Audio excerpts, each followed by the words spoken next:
Hello everyone, welcome to our channel Topical Talks for a new Valorant tutorial video. And in this video, we will be talking about how to add bots in Valorant Custom.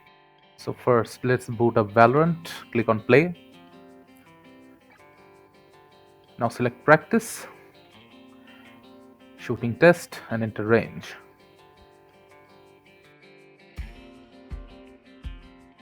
Let's select the agent we want to play as in the range.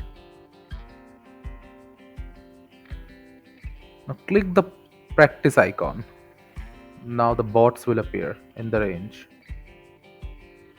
Now you can practice.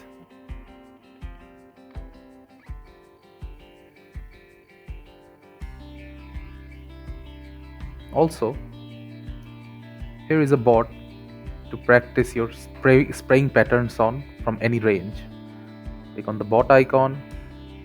Now the bot will appear. You can select the range the bot will be at.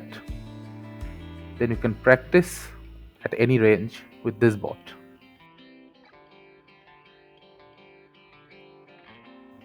Thank you again for watching the video. Make sure to like this video and subscribe to our channel, and see you in the next video.